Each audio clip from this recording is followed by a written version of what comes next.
Okay. So we're gonna review two parks today. Both actually are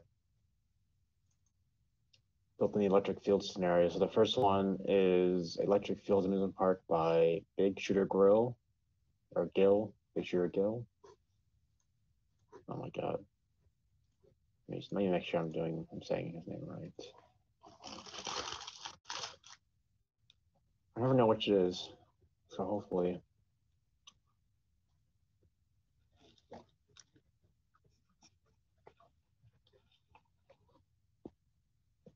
Okay, it is Big Shooter Gill. You can find this park either for the link that I posted on the RCT Reddit or on New Element. So let's get started. This is obviously an NCSO park built in the scenario. I believe Big Shooter Gill has released one NCSO park before, design submission that he also submitted for RCT Reddit contest like a year ago. This is kind of a similar style. Obviously, it's much evolved. He's definitely improved as a player in the last year, especially being on Heaven's Atlas and head-to-head really allowed him to get some experience and being captained by Liam, obviously, is always very important. Or well, yeah, it's definitely a positive thing. Definitely seems a lot of new players who are captained on or by Liam's head-to-head teams definitely seem to have made drastic improvements from pre-head-to-head to post-head-to-head. So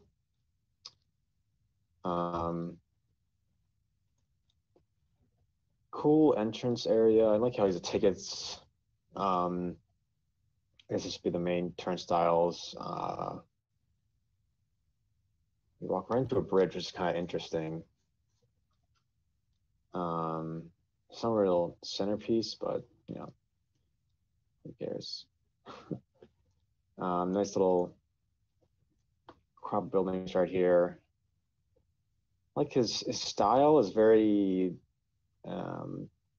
he's simple, but at the same time, the buildings aren't boring or plain. They're interesting enough to where they add something to the park other than just being there just for the sake of having buildings. Not really sure how we got this roof texture here. I think this might just be a glass roof object. Oh, they're glass wall, okay. So yeah, nice buildings. The first coaster we're gonna look at is Barn Burner, Junior Coaster. Here's some theming here. I think this is like a stable or barn area. One thing I will say about this fight that I really liked is how he, I guess, did his best to black tile the outside. I really like when people do that, especially for these scenario fights. I think it's pretty ugly when you just have a fence with a bunch of space on the outside. It looks always kind of weird to me how you had this big built-up park and all of a sudden everything outside of it's just flat and empty. I think it allows you to focus more on the actual park, and I actually feel like it makes the park feel bigger. So for the coaster, I mean, pretty short layout based on how tall it is. It's only one circuit, which is kind of interesting for a coaster. Although I guess with this size, you probably wouldn't want to have two circuits. But in layouts, I mean, obviously this isn't a park that focuses on coaster building like many of the bigger releases. I think that's one thing that he can probably improve on as a park maker is his layouts. Although I like the layout that he did for that wooden coaster. I think it's Bigfoot was the name of it. It's kind of awkward in places, but it was quite nice footprint and kind of spread out in an interesting way. Um, I actually really like what he did with the slide. He kind of made all these like playground type objects around here, make it a lot more interesting than just having a a slide just standing out in the open. That's actually really, really cool. Yeah, that's a really good idea, actually. I don't really know how much of this park was before or after head to head. I'm not sure how much of a skill jump there is here, or if he like went back and redid all some of the older stuff or whatnot. But I'm gonna go this way. Swinging ship, some more buildings. Although I don't think these buildings have. They do have something in them. That's one thing I don't like when people make buildings. I did over here. Yeah, these buildings don't have anything in them, so I'm kind of like, well, I don't know. I feel like you could add at least some stall or something, even if it's not necessary. It's just nice to have something inside them or some purpose for them, just outside of just having architecture in the park. But I do like this first drop around this launch tower here. First drop's kind of awkward, but again, I mean, I don't think this part's really about the coasters, but kind of like his the Bigfoot wooden coaster he made. The park has the coaster has an interesting footprint. So like it stretches all the way over here and has like this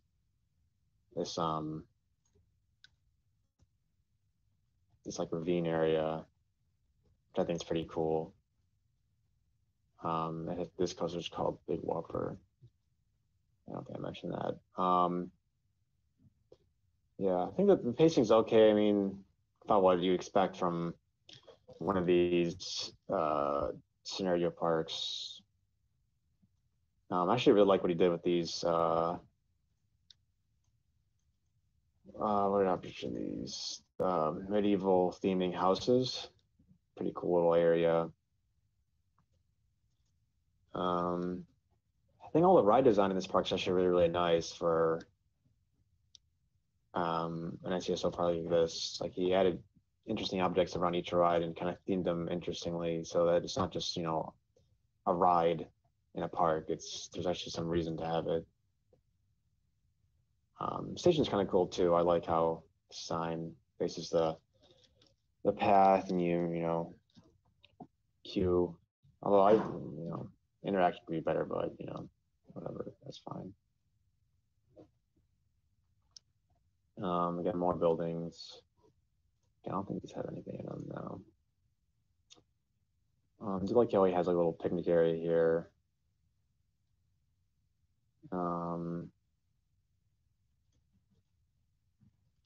That's nice to see that he actually put these as rides, not just as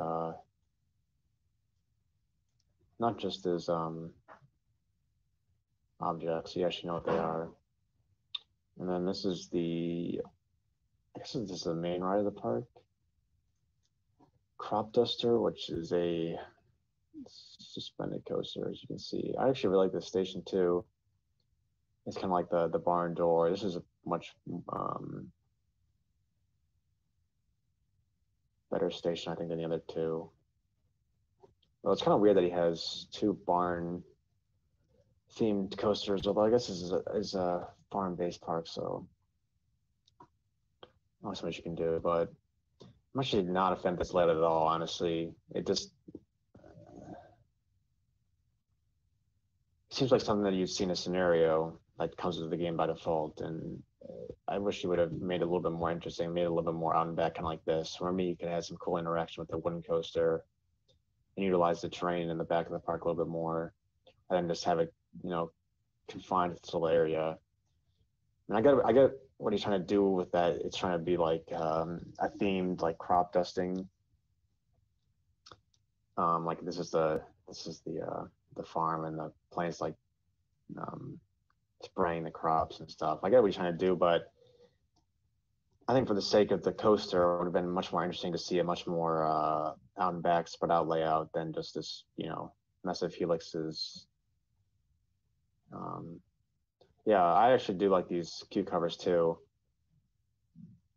I don't think I've ever seen somebody use this combination of objects like this before, but that's cool to see. I wish we did something with this actually too. I mean, I think this is the default objects that are come in the scenario. They have like this field of what kind of trees is this? Voss Lamburnam's tree. I mean, I get what he's trying to do, but at the same time, I mean, I think you could have added a little bit more to this area to make it a little bit more interesting. I'm not really big into the whole theory of using negative space in conjunction with positive space to create,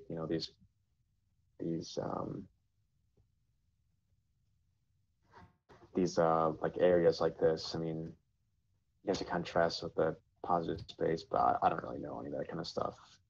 To me, I wish you would have put something there to make it a little bit more interesting. Then we have this go-kart, which I actually really, really like, although I don't know why the sign is colored differently. I don't know if that's a mistake or if that's just on purpose. I kind of would have liked them to make it all the same color, but that's minor. Again, this is kind of a nice station. He uses objects and kind of changes up a little bit to make it a little bit more interesting than just having a plain station or plain like a roof or whatever. Again, nice queue coverings, cool queue. Actually, like we do this too is that he made the track itself invisible, so it looks kind of like it's just driving in dirt, which is pretty interesting. Nice to see that kind of like comes to detail and effort and fleshing out these ideas in a park like this, because a lot of times you don't really see that. And the theme is also really, really nice. So that's cool.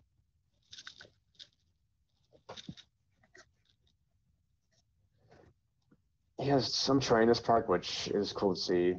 Because the default scenario doesn't have any terrain, so it's nice that he had something like that to make it a little bit more interesting. Maybe a top spin right there. And I actually really like this, the splash boats ride, which called Take the Plunge. It's like a double drop. It's cool to see. And then it kind of goes around this area right here, which is really interesting. It has this giant fountain, kind of like these this river area or pond area. I think it's really cool how he did that. Instead of just making a conventional, oval or circle or figure eight layout, he kind of made this a little more interesting. This is a double decker station? No, let's see.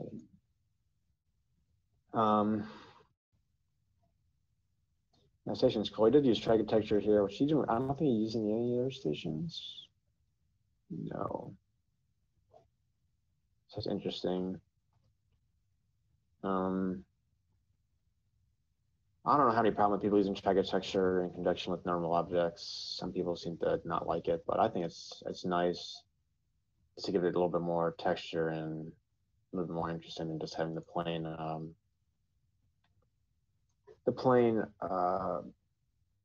wooden roof objects. So those wooden roof objects are pretty terrible, in my opinion. They look like, oh, they're terrible. I don't even know what to say. A little area over here. I don't know what this. There's supposed to be like a theme here. I guess it's like the electric area. Shake the rug.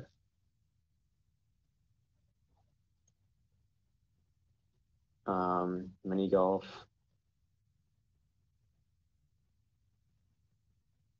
It's pretty cool.